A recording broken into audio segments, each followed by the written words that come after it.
Recording in progress.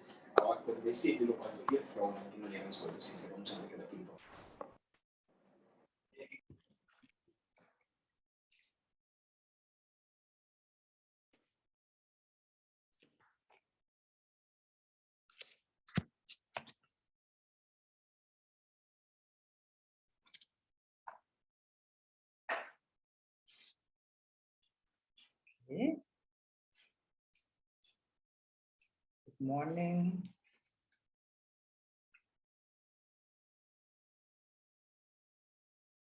Okay, good morning, everyone. Bon dia. And for some of you, good afternoon for our friends in Europe. This is the second day of our EU Funds Week, and we are very excited again to have you all here. We have a full house. And today we have two very interesting presentations. We will start with Mrs. Anne Phillips. And Mrs. Anne Phillips is going to talk about, she is the Senior Policy Advisor at Brussels Affairs in the Netherlands. And she will be talking about how the local organizations can also make use of the EU funds. So with you, we start with Mrs. Anne Phillips. Good morning, Ms. Anne Phillips. Before we continue, I would like to ask everyone to turn off their mic and their video, because that will improve the quality of the transmission, okay? Yes, good morning to the colleagues in Curaçao. Don't mind the phone. Good afternoon to the colleagues in Europe. And I don't know if we have participants from other parts of the world, but hello, my name is Anne Phillips. I have been working for the past 7 years on the OCT file. And I am very happy to be able to share with you my understanding of the new Overseas Association decision, including Greenland, which just over a month ago has been approved by the Council of the European Union. That's going to be the topic of my presentation this afternoon. And the colleague from the OCTA Secretariat, Ms. Marta Fernández Fornieles, she will be addressing the issue of the funding opportunities for OCTs, making use of the thematic horizontal funds of the EU. So good morning again. And as I said, the new Overseas Association decision, including Greenland, was accepted or was approved on the 5th of October of this year. And my presentation regarding the new association decision is structured as follows. In a brief introduction, I will touch on the legislative procedure that was followed to adopt the new Overseas Association decision, including Greenland, the so-called OADG. Secondly, I will discuss the background of the EU-OCT relationship in historical perspective. Thirdly, I will give a description and analysis of the new Overseas Association decision. And in closing, I will say something about my thoughts on where the future of the relationship between the OCTs and the EU possibly might be heading, but of course, this depends on political decisions taken at the level of the OCTs themselves and at the level of the OCTs together with their respective mother countries. Good.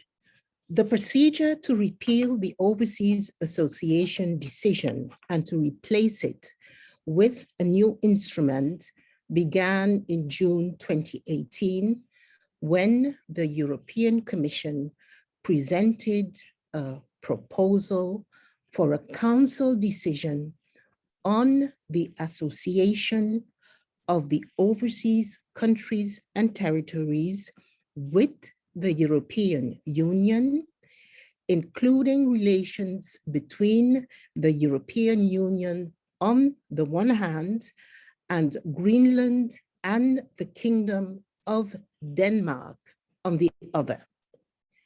What then ensued was a 3-year legislative procedure whereby the opinions of the European Committee of the Regions and of the Economic and Social Committee was sought, followed by consultations with the European Parliament. The proposal was subsequently negotiated within the Council of the European Union, and finally, as previously indicated, on the 5th of October of this year, it was adopted by this body. Before the adoption by the Council, the European Parliament, with an overwhelming majority, adopted the proposal on the 14th of September of this year. When speaking of the OCTs, it is useful to bear in mind which are the territories concerned. As you are aware, on the 31st of January 2020, when the withdrawal of the United Kingdom and Northern Ireland from the European Union became official, the overseas territories of the United Kingdom lost their status as OCTs of the EU. With the departure of the 12 British OCTs, the initial 25 OCTs dwindled to a mere 13 territories, comprising, first of all, 6 French territories, and these are Saint Barthélemy, New Caledonia, Saint Pierre et Miquelon, French Polynesia, the French Southern and Antarctic regions, and Wallis et Futuna. Secondly, the 6 Dutch territories, Aruba, Bonaire, Curaçao, St. Martin, Saba, and St. Eustatius, and finally, Greenland, the Danish OCT. The relationship between the former European Economic Community and its overseas territories dates back to 1957, when the Treaty of Rome, establishing the start of the European integration process, was signed. Back then, it was at the insistence of France, which for internal, political, and economic reasons stood firm for the inclusion of its colonial possessions in the integration process of Europe,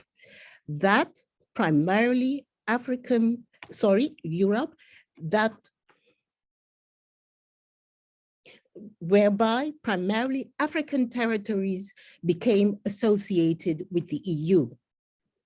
Back then, the relationship was codified in Part 4 of the Treaty of Rome. So many years later, with several treaty changes, the legal basis for the relationship between the Union and its overseas territories can be found in Part 4 of the Treaty on the Functioning of the European Union. In that section of the treaty, Article 198 stipulates that, and I quote, "The member states agree to associate with the Union the non-European countries and territories which have special relations with Denmark, France, the Netherlands, and the United Kingdom." Furthermore, the article says, and again I quote, "The purpose of association shall be to promote the economic and social development of the countries and territories, and to establish close economic relations between them and the Union as a whole." End of quote. Overseas Association decisions, or the so-called OADs, further elaborate on the provisions of Part 4 of the Treaty on the Functioning of the European Union. From 1957 to present, there have been 9 Council decisions that have been adopted. The first one was in 1964, followed by the one in 1970, the one in 1976, in 1980, in 1986, in 1991. In 1997, the OAD of 1991 was revised in order to introduce the so-called protective measures, the vrijwaringsmaatregelen, of which we know a lot because of the whole matter of the export of rice and sugar from Curaçao and Aruba to the Union, and what happened as a result of the increasing exports. Then there was another OAD in 2001, the one that precedes the current OAD, which was adopted last month, was that was adopted in November 2013 and came into force on the 1st of January 2014. And then we have, of course, the OAD-G, which is an integration of the OAD for the 12 OCTs of the Netherlands and France, and the Greenland decision for the Danish OCT Greenland. The first OADs define the relationship between the Union and the OCTs in terms of an asymmetrical donor-recipient one aimed at poverty alleviation in the overseas. The need to revise the OAD of 2001 led the European Commission to publish a green paper in 2008, in which it made clear its intention of moving away from the donor-recipient paradigm and embracing an approach based on a reciprocal partnership. The new OAD, which entered into force on the 1st of January of 2014, was completely in line with this new approach. The EU would contribute to the sustainable development of the OCTs, and the territories on their part would propagate European values. The 2013 OAD was initially an open-ended document without a predetermined end date. However, a number of developments in the year 2020 created the need to adopt a new OAD. First of all, there was the termination of the Cotonou Agreement between the EU and the African, Caribbean, and Pacific Group of States. The European Development Fund being part of that agreement, and which was the financing instrument for the OCTs, also came to an end in 2020 and had to be replaced by another financing mechanism. Secondly, a new EU budget had to be developed and approved for the period 2021-2027, the so-called multi-annual financing framework, and it was decided to transfer the EDF funds to the MFF, the multi-annual financing framework.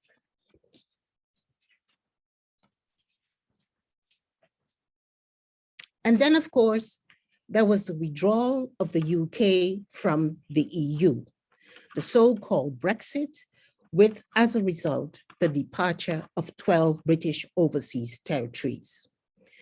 Finally, there was the position of Greenland, the Danish OCT, which I have mentioned several times, which had a separate arrangement with Denmark and the EU apart from the other 24 territories. In the interest of efficiency and simplification, the European Commission proposed to integrate the Greenland decision with the OAD, thereby creating one harmonized association agreement for all 13 OCTs, which once again was adopted on the 5th of October of this year, the so-called Overseas Association Decision, including Greenland, the OADG. Ladies and gentlemen, now what arrangements do the new OADG contain?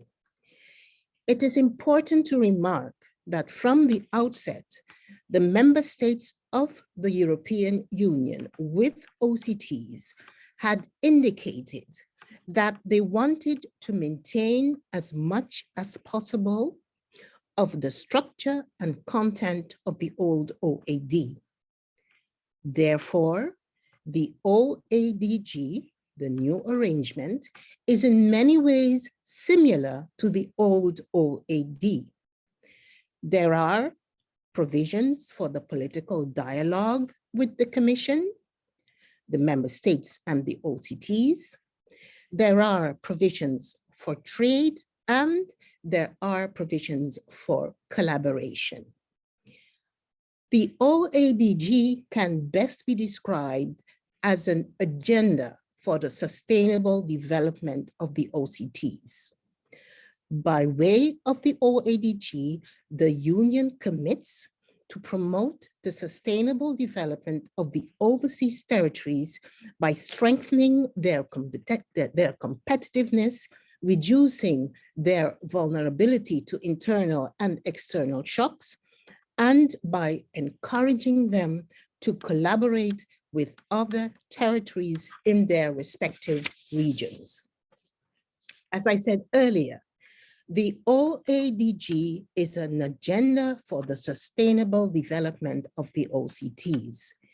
It therefore covers each and every aspect that is relevant for the development and progress of the territories: trade, economy, education, energy, climate, environment, aviation and shipping, water management, research and innovation, health, among others.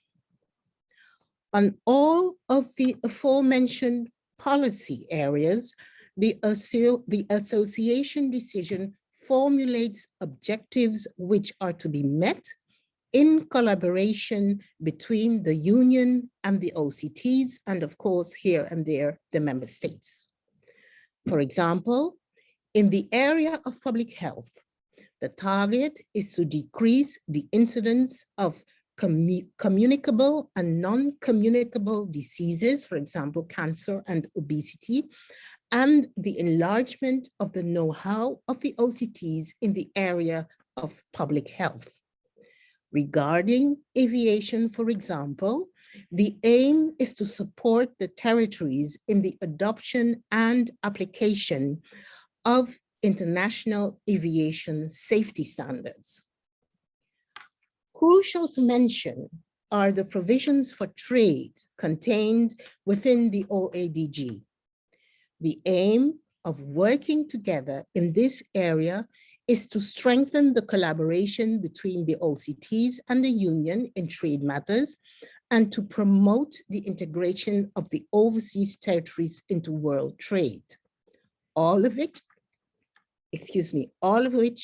eventually must lead to the overall sustainable development of the territories. It is well known that the OCTs can export without import duties to the EU. This is one of the ways in which the EU works towards strengthening the commercial sectors in the territories. An important aspect of the partnership with the EU is the financial assistance that OCTs receive from the Union. the multi-annual financial framework of the EU has reserved for the period 2021 to 2027 a sum of 500 million euros for 13 OCTs. In addition, the territories have access to the EU horizontal programs. These thematic allocations targeting initiatives in, for example, the areas of education, environment, small and medium businesses, health, and youth are also accessible for our territories, and my colleague of the Secretariat, Marta, will be dealing extensively with this issue. Subsequently, I think that it is fitting to say something about the governance of the association. The partnership is managed by 3 parties: the OCTs, the Commission, and the member states, France, the Netherlands, and Denmark. Article 14 of the OADG provides for 3 instances of dialogue between the partners. Firstly, there's the annual OCT EU Forum, which most likely, sanitary conditions permitting, will take place next February in New Caledonia. Secondly, there are the regular tripartite meetings to discuss, among other things, the progress of the programming process. The last tripartite, if I'm not mistaken, was held on the 21st of October. That was a virtual meeting with participation of, I guess, all OCTs, except for 1 OCT. So we were 12 OCTs. The Commission participated, and the representatives of the member states having OCTs were also on that meeting. And then finally, there are the so-called working parties, in which substantive issues of the collaboration between the EU and the OCTs is discussed. And for the past, thanks, I must say, to the pandemic, the meetings have had to be online, through which a lot of our colleagues from the overseas who could not formally come to Brussels to attend the meetings could be able to participate in the meetings. In closing, I would like to say something about possible future developments in the relationship between the EU and the OCTs. The big question is, of course, if the OCT status will sometime in future disappear and or be merged with that of the outermost regions or acquire some other form. This discussion surfaced for the former Netherlands Antilles some 15 years ago, but for the past few years hasn't really been on the front burner. I can recall that in the period 2008, 2009, there were a number of studies done concerning whether or not a change of status or what would be the advantages for the islands to remain OCTs or to become outermost regions. But again, for the past years, we have had other pressing issues.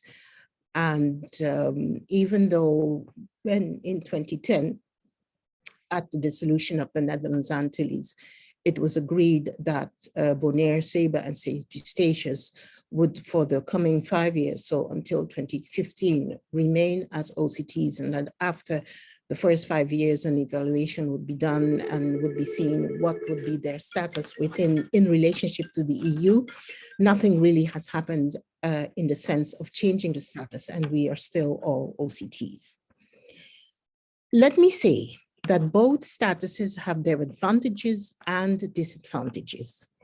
It all depends on the choices made by the governments of the respective OCTs. In the case of my country, Curaçao, where the present government is very keen to preserve its autonomy vis-a-vis the Netherlands, it would seem that becoming an outermost region would not be the preferred option. I thank you for your attention. Thank you very much, Mrs. Phillips, for your introduction and explanation. We have a few minutes that we can use for questions and answers. Let's say 10 minutes. I don't know if there is someone who would like to ask a question. If you want to, please unmute your mic and state your question. Okay. Can I give the word to someone? Is there someone who would like to ask a question?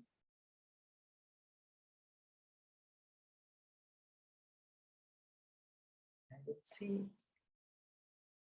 Seems like sorry, I see a question.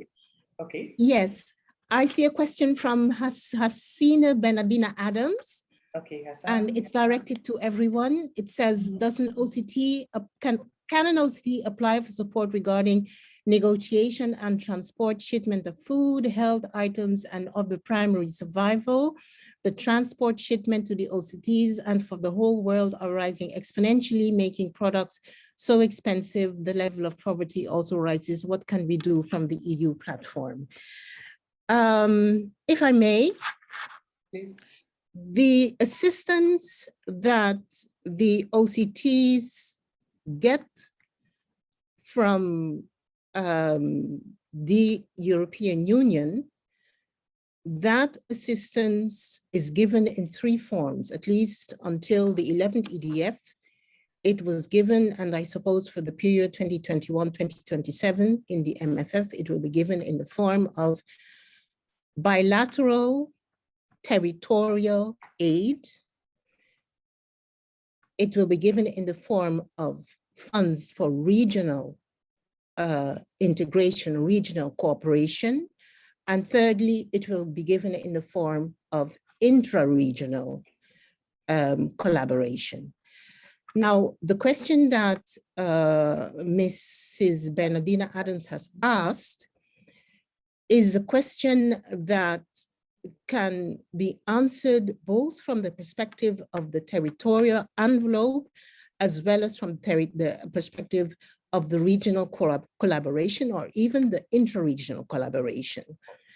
But if I look at the angle from the territorial envelope, the funds that are given to the respective OCTs have to be designated in collaboration between the Commission and the OCT. The funds are dispersed by way of programming documents. So it's not that you go to the EU and you said, I need money to pay for my for the transporting of goods because I'm dependent on exports or imports in order to feed my population. No, you have to make an agreement beforehand. There is a whole procedure. And I don't know if Judith Peters or any other of the colleagues that are very much involved in the programming exercise, there is a whole procedure. So you have to begin by indicating, once you hear what the territorial allocation will be, and I can give as example Curaçao. Curaçao received for the period that we're working on now, which is the period of the 11th EDF, Curaçao received about 70 million euros, and it agreed with the Commission that this money would be destined for building resilient and sustainable communities in Curaçao. So you have to make an agreement on what area the funds will be used on. Following that agreement, there are a number of documents that as OCT you have to produce and submit for approval by the Commission, and you have a whole trajectory that you have to follow before a so-called financing agreement is signed. Now, in the case of Curaçao, our findings agreement was signed on the 18th of May, and the funds are therefore available, but before they have to be, tenders have to be made, et cetera, before the funds can be spent. And we are expecting that this is going to happen in the course of 2022. So it's a very long procedure, because if I'm not mistaken, it was in 2013 or 2014 that Curaçao indicated firstly to the Commission that the funds would be spent on sustainable energy, but then we had a government change, a political decision was taken to change the destination of the funds. So at a given moment, we had to begin the process anew, and thereby we only could sign the financing agreement. And of course, we've had our necessary political developments with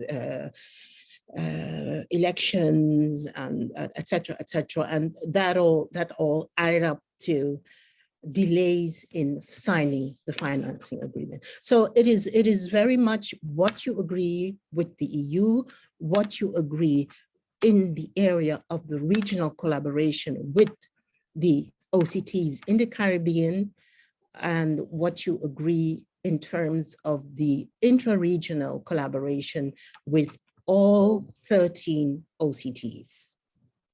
Okay, thank you very much, Mrs. Phillips. I see we have some more questions, but we also have a time constraint. So I think we will skip them, and we will answer the questions later on. If you send us your email, we will send the answers. And once again, thank you very much. We will continue now with Mrs. Marta. Marta Fornieles. Thank you. Marta Fernández Fornieles is the EU Programs Advisor at the OCTA Secretariat, and she will talk more about the funds. Okay, so please. Hi, hello everyone. Thank you so much, Anne, for this wonderful introduction. This is gonna make my presentation a lot easier. I'm going to share my screen because I did prepare a little presentation. Okay, I hope you can all see it.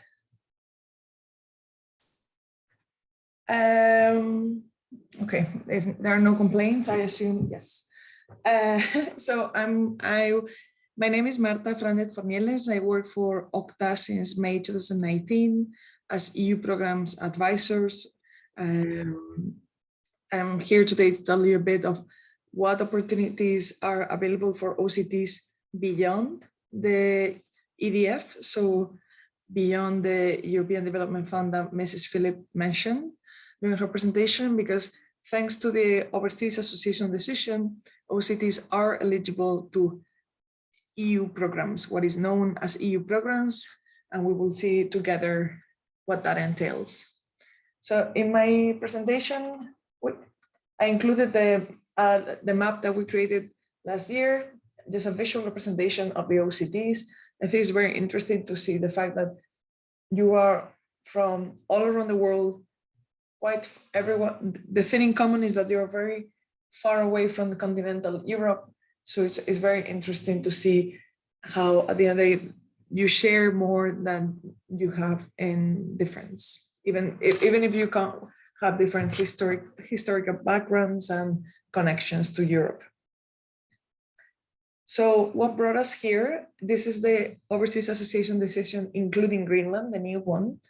And there's an article 85, that defines the eligibility of OCTs to EU programs. So by this article, it states that in principle, natural persons and organizations from the OCTs are eligible to EU programs. So this is very important because this is the basis to which the entire Commission has always to include EU programs when OCTs when they design an EU program. I included that article because I find quite interesting paragraph 4, where it says that OCTs have to report on their participation, and this is something that OCTA is a responsibility that OCTA does for all the OCTs. And this is why OCTA produced a first report in 2018 about the participation of OCTs in EU programs, a very good tool that shows all the OCTs, all the organizations that are involved, how much funding they receive. And it was updated in 2020, so I updated it until July 2020 because it's what could be covered. And we will see it a bit together afterwards, but it remains mostly the same as in the previous one, but it's good that it's to remind how come OCTs have access to EU programs. So what are these EU programs? Like what is an EU program? Because the European Union finances many things, but since OCTs are not part of the European territory, most of the direct funding that the European Commission provides, OCTs are not eligible. So cohesion funds, agricultural funds, because OCTs are not part of the territory, they do not have access, but they do have access to horizontal programs, competitive programs that implement EU policies, but a bit more indirectly, and that there is a call for proposals to which an organization can create a project with other organizations. Normally, there needs to be a consortium of organizations from other EU countries, and then they apply together with the project, and if they're successful, they obtain the funding. Normally, there's always a co-financing rate. It can be from 80, 90% to 50%, it depends. And it's, as a general rule of thumb, I'm all my history with EU programs, I have never seen a program that finances infrastructure or organizations directly. So it's I think the mentality with EU program needs to be that if you work, say, on, let's say, agriculture, EU programs are not going to finance agriculture, but they might finance research on an innovation product for the agriculture product. So for example, it can finance a project that is researching algae as fertilizer to promote new growth, for example. So it's not easy, but once you kind of enter into the groove of what the EU likes and not like, then it's there are patterns that you will see. Next, so I get very quickly to the core of my presentation. What is new in this MFF? So MFF, the multi-annual financial framework, is the way the European Union organizes their budget. So it's organized in 7 years by 7 years, and we're currently in the 2021-2027. Due to COVID, Brexit, and all the world issues, the adoption of the 2021 MFF was quite delayed. So up until very recently, most programs had not been finalized. So many calls are being postponed, and many calls, the first one will be launched in 2022. But I have divided here in between green and gray, and it's because in green are the programs where OCTs have participated. And in gray, the ones to which OCTs are eligible, but they have not participated yet. There have been no projects in these programs, or the ones with an asterisk is the ones that OCTs are only eligible as of 2021, or that did not exist before.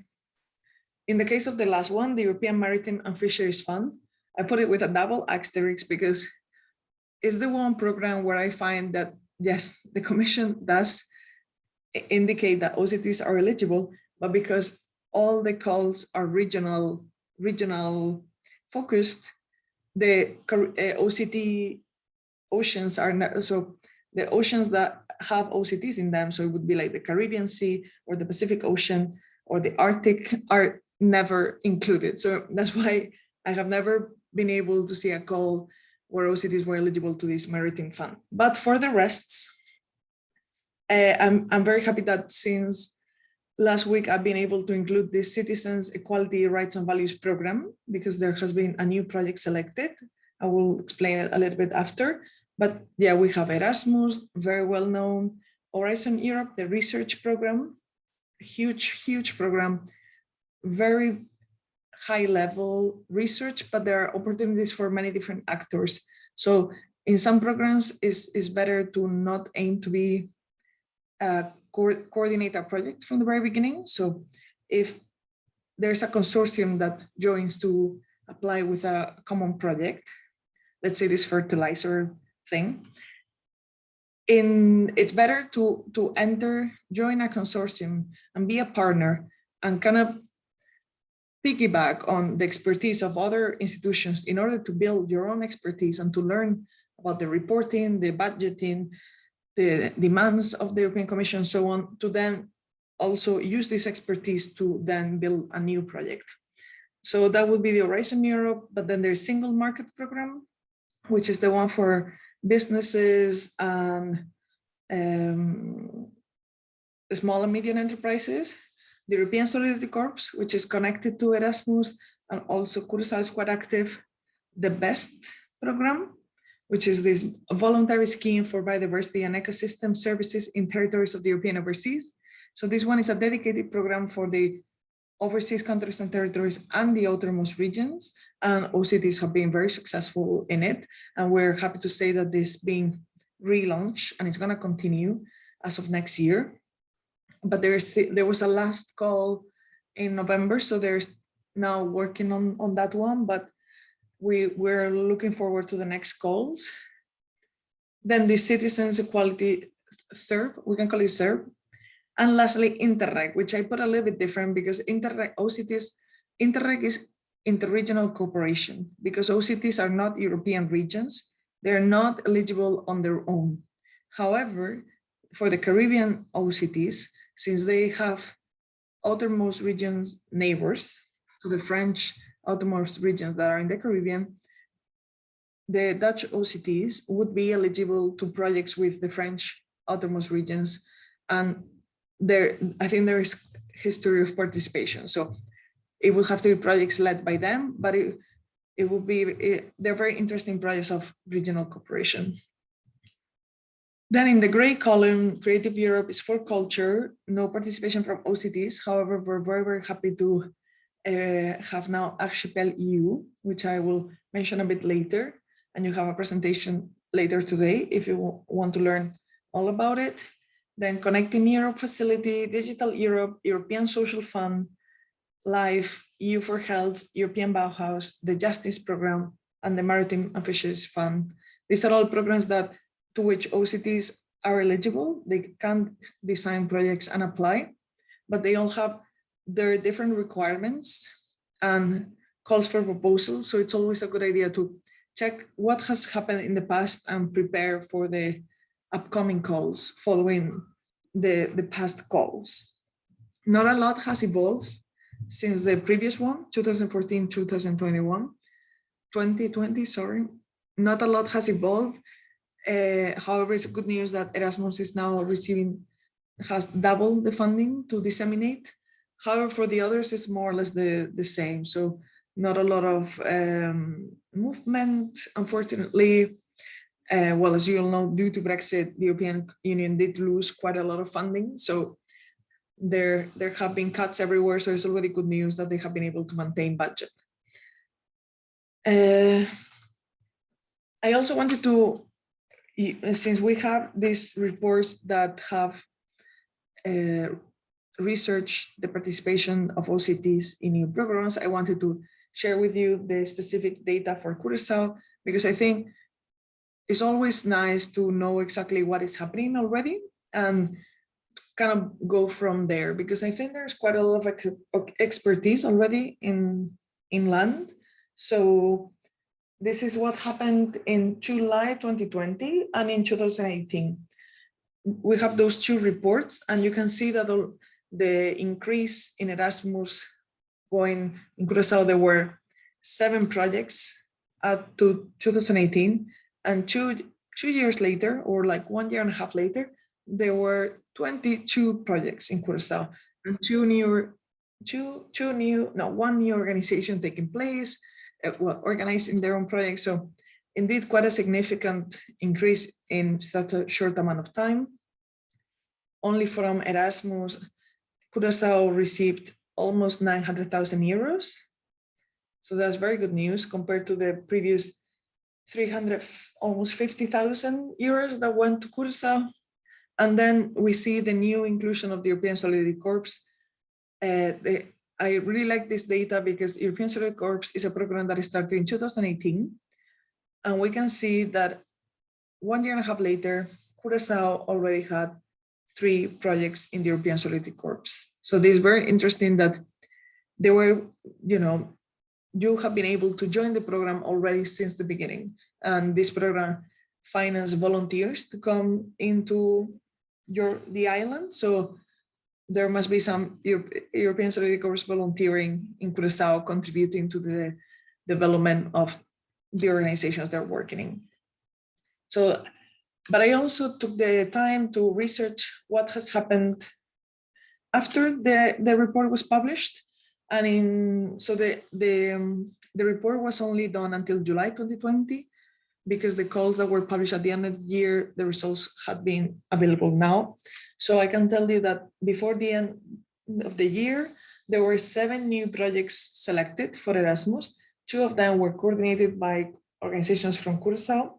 So the 7 projects, of course, included organizations from Curaçao, but out of the 7, 2 were coordinated by them.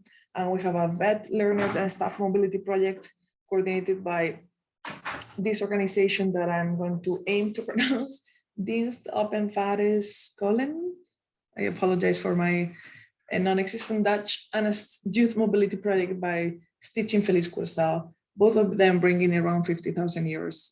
So Erasmus is a small program. The funding is not very high, but it does have a very, very high impact on the young people that receive it, or the young people that are able to explore other possibilities. And now the latest news that I received only last week, so I cannot offer you many details because it's still not publicly available. There is a project that was selected under the call for proposals to prevent and combat gender-based violence and violence against children, which was coordinated by UNICEF the Netherlands with a Dutch organization called Oadg, plus the University of Curaçao and Sede Aruba.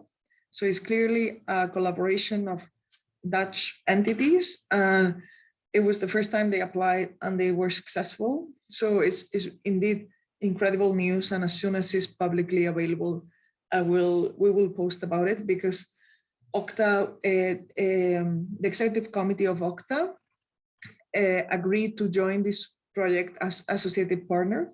So OCTA contributed to ensure that the project had a component of replicability among the OCTs. When you design an EU project, there are different components. One of them is the relevance of the project, and you have to justify that the project is not only applicable to your local reality, but also that the project makes sense in other places, because this is an issue that does not just exist in Aruba or Curaçao, but it's also something that could exist in other parts of Europe. So in this case, OCTA supported the project by stating that the results of the project would be disseminated among the OCTs, and that we will make sure that the information reaches all the overseas countries and territories, which was quite appreciated in the evaluation report. So we are here also for this kind of contributions, let's say. And so I didn't want to, this year, I didn't have the time to enter into more details about EU programs. However, I think it's important to tell you where can you find specific information about EU programs. And the general information is that all EU programs, all the call for proposals, call for tenders are always published in the Funding and Tenders portal, which is the main, they call it the one-stop shop of the European Commission. But also the European Commission funds specific national contact points that are able to guide and provide dedicated support to national applicants.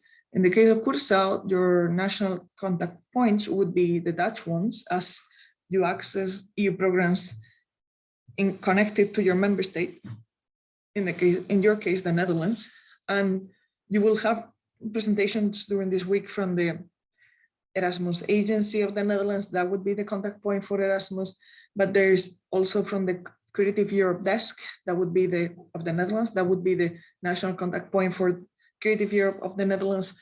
But there are also national contact points for Horizon Europe, for the Single Market Program, for LIFE, for every single one of them. And these are all available on the European Commission website. You can just Google it. There are too many to be able to, for me to write them here, but it's quite, they're quite transparent about this. And then next, I wanted to,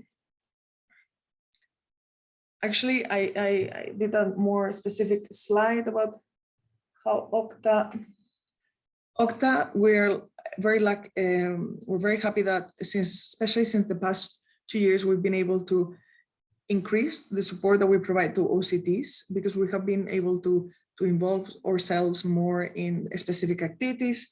So, and as Mrs. Phillips mentioned, the COVID brought one good thing, which is the spread of webinars, which is very beneficial for OCTs.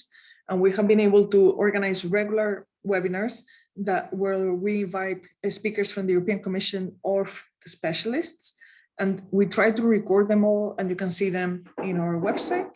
I put all these links. I actually kind of did a very bad strategy of doing very heavy PowerPoints, but this is going to be shared with you and you will have all the links. So that was my goal with this PowerPoint. We also participate in steering committees where we defend the interest of OCTs, as when we try to pair OCTs with autonomous regions, often autonomous regions are quite represented. So we bring the voices of the OCTs and make sure that, to put them at the same level. So there is one in Erasmus Youth and the European Solidarity Corps that is led by the French National Agency of Erasmus, but it also involves the Dutch National Agency, the Danish National Agency, the French and the Portuguese and the Spanish ones.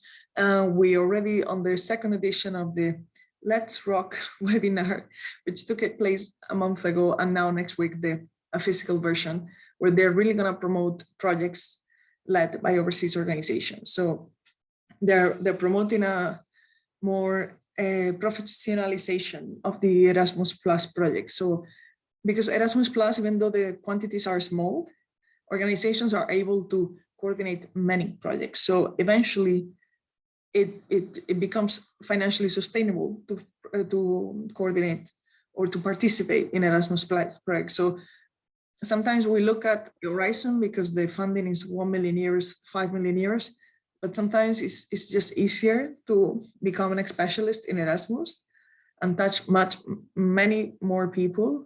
It does pay salaries, it pays rent. So there is always a component of support to the organization in these funds.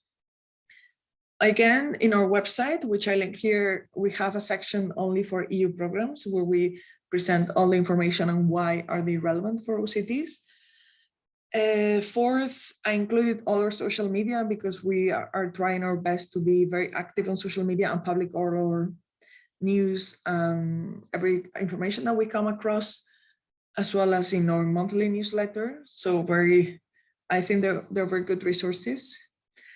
And lastly, what I've been mentioning all over the presentation, we do try to get involved in EU programs to make sure that OCTs participate. So this Archipel EU, which is a cultural project that is dedicated to the overseas countries and territories and to the autonomous regions, which is happening now. There are 3 calls for proposals that are open now. And later today, my colleague Ellen is organizing a presentation only on this. You can also check the website. I'm not gonna bore you with those kind of details, but if you're a cultural organization, I do suggest that you join the presentation later today, because it's an unique opportunity, and we're trying that this pilot will become a permanent initiative, such as the best initiative is for the biodiversity. We also are able to involve ourselves upon approval from the executive committee as associated partners. This is a role that does not receive any financial compensation. So we do not interfere with the project funding, but we do promote its relevance. We make sure that the project, we kind of find, we enter into projects to ensure that they are gonna, if it makes sense, of course, that they need to have a more European component. And we also facilitate partnerships and networks. So many times we receive a project that wants to, you know, they're looking for a partner somewhere, or you want to do a project and when you're looking for a partner elsewhere. So we try to connect people, kind of like the Nokia slogan, connecting people. We try to put people together. Before COVID, when there were European events, we would attend, and if many European organizations attend, because of course, if you're based in continental Europe, coming to Brussels is not such a big deal. We would make sure that the OCTs, you know, to mention them, because of course the first step is that many times they don't know that organizations are eligible. So we prepared fact sheets, very visual fact sheets.